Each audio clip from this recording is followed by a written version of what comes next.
अरे सुमिता बहन सुनो तो सही। हाँ बोलो अनुपमा जी। चलो चलते हैं। कहाँ? अरे और कहाँ, नवरात्रि शुरू होने वाली है, साथ चलकर ही व्रत का सामान ले आते। सुमिता अपनी पड़ोसन की बात सुनकर दुखी सी हो गई। उसके पड़ोस में वो औरत अभी कुछ दिनों पहले ही रहने आई थी, जिसकी वजह से उसे सुमिता के घर के बारे में कुछ भी पता नहीं था।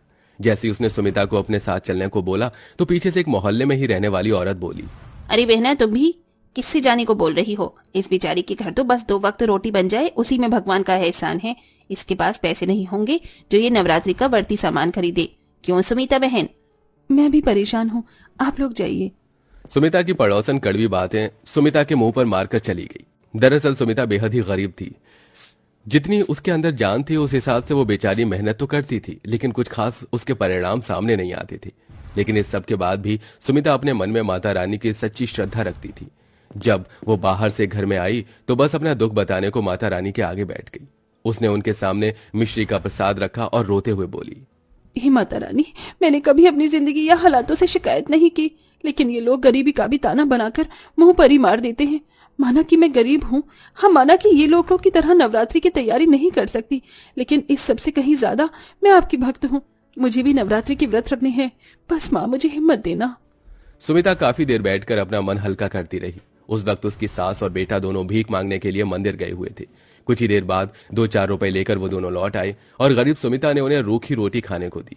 सुमिता का पति चिराग दूसरे गांव में काम करता था, लेकिन उसका काम इतना ज्यादा मंदा हो चुका था कि वो भी वहां से कुछ नहीं भेज पाता था।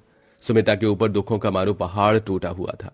दोपहर में तो सभी ने किसी तरह रूखी रोटी को निगल लिया, लेकिन शाम को सुमिता के पास अपने बेटे और सास को खिलाने को कुछ नहीं था। वो बेचारी बस रसोई में बेसुध सी बैठी हुई अपनी खाली डलिया देख रही थी। अब मैं राज और माँ जी को क्या दूं? अब तो लगता है कि यही करना पड़ेगा। बेचारी सुमिता ने सूखी हुई रोटी के डिब्बे में देखा, उसमें एक रोटी सूखी हुई पड़ी हुई थी। सुमिता ने उसे ही निकाला और उसे पानी में डुबोया। अब ये रोटी नरम हो गई है, दे देती हूँ। राज, राज बेटा, ये ले तू और दादी माँ खा लो। माँ आप नहीं खाओगी? नहीं लल्ला, मुझे भूख नहीं है। ठीक है, तो मैं और दादी आपके लिए इस रोटी को बचा देंगे, जब आपको भूख लगी तब आप भी खा लेना। अपने छोटे से बेटे की इतनी फिक्र देखकर सुमिता की आंखें नम होने लगी। भगवान ने उन्हें कड़ी मुश्किलों में डाला हुआ था। नन्हे राज और उसकी कमजोर और बूढ़ी दादी ने उस सूखी रोटी को पानी से लगा लगा कर निकला और सुमिता तो भूखी ही सो गई। ऐसा पहली बार नहीं हुआ था जब उन्होंने ऐसा खाना खाया हो। ऐसे ही 2-4 दिन और गुजर गए और अब नवरात्रि लग चुकी थी। हर एक घर से हर एक औरत सभी नवरात्रि के लिए तैयार थी। सुमिता ने भी बिना कुछ खाए पिए और बिना किसी इंतजाम के व्रत कर लिया। बहू, एक तो वैसे ही शरीर में जान नहीं है और ऊपर से तू व्रत रख रही है। पागल है तू? ये व्रत वगैरह मत रख, हमारे पास इन व्रतों को रखने के लिए कुछ भी नहीं है। माँ, व्रत को करने के लिए जो सबसे जरूरी है वो मेरे पास है। क्या? श्रद्धा। माँ, श्रद्धा सबसे अहम और जरूरी है। अगर श्रद्धा है तो व्रत है, और नहीं है तो वो बस खुद को भूखा रखने से ज्यादा कुछ नहीं है। ठीक है बहू, अगर तुझे व्रत रखनी ही है तो तू रख ले, मैं क्यों बेवजह तुझे रोकूं। अपनी सास की इजाजत पाकर सुमिता खुश हुई, लेकिन व्रतों के दौरान ना तो सुमिता के घर में कोई फल था और ना ही कोई और चीज। बस सिर्फ उसके यहाँ मिश्री रहती थी, जो भी वो माता रानी को भोग लगाने के लिए इस्तेमाल करती थी।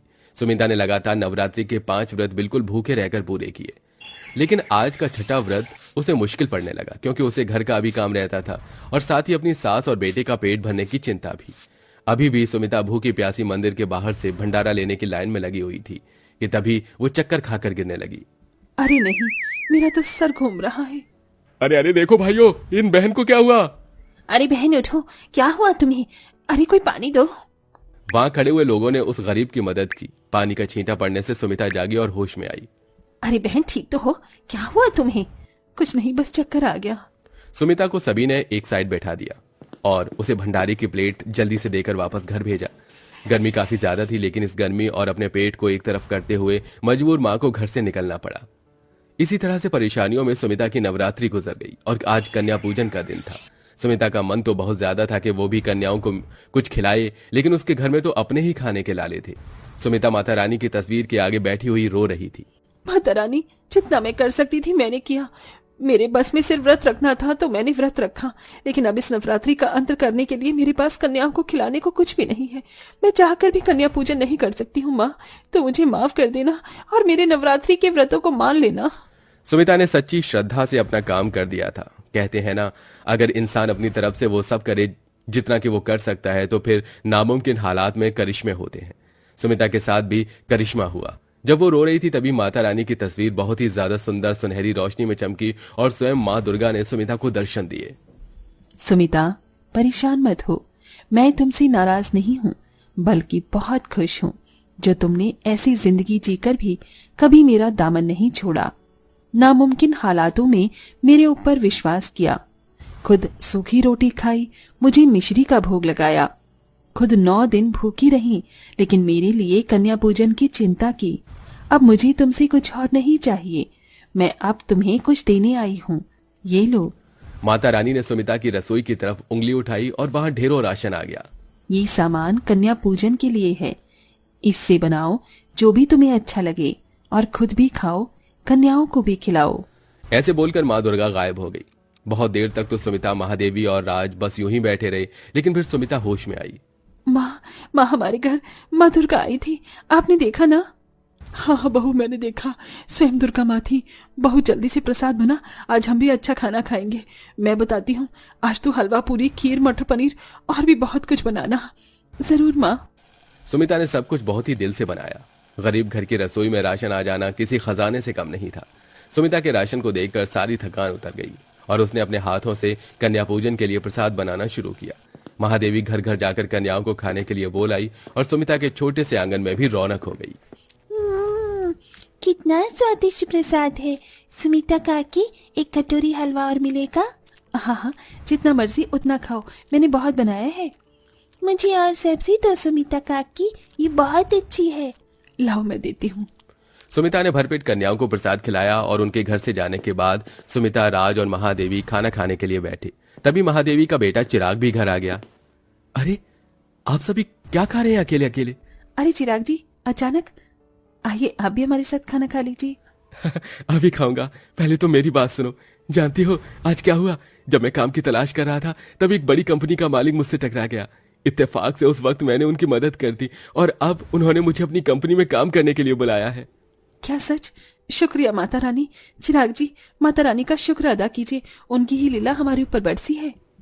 सुमिता ने सारी बात चिराग को बताई, जो भी आज के दिन हुआ था। सब कुछ सुनकर चिराग भी हैरान हो गया और बोला, तभी तो मैं कहूं कि जिस घर में मेरे खाने के लाले रहते थे वहां आज इतना राशन कैसे है? यह सब माँ दुर्गा की ही कृपा है। सही कहा, माता रानी हमसे प्रसन्न है चिराग जी। और सही कहते हैं लोग कि अगर सच्ची श्रद्धा हो तो एक ना एक दिन हालात बदल ही जाते हैं। बस हमें मुश्किलों को देखकर हार नहीं माननी चाहिए। सुमिता की बात सुनकर सभी ने हाँ में गर्दन हिला दी। एक ही सेकंड में सुमिता की किस्मत बदल चुकी थी। कल तक जिसका पति बेरोजगार था, आज वो एक बड़ी कंपनी से जुड़ गया। कल तक जिसके यहाँ खाने के भी लाले थे, उस औरत ने आज कन्या पूजन में 9 कन्याओं को भरपेट खाना खिलाया। लेकिन ये सब बस सुमिता की हिम्मत से ही हो पाया था। अब सुमिता की जिंदगी बदल चुकी थी और अब सब कुछ ठीक हो चुका था। वेल दोस्तों, आप कहां से हैं और आप भी क्या हमारी तरह नवरात्रि के फेस्टिवल को मनाते हैं? अपनी जगह का नाम कमेंट करके जरूर बताइए।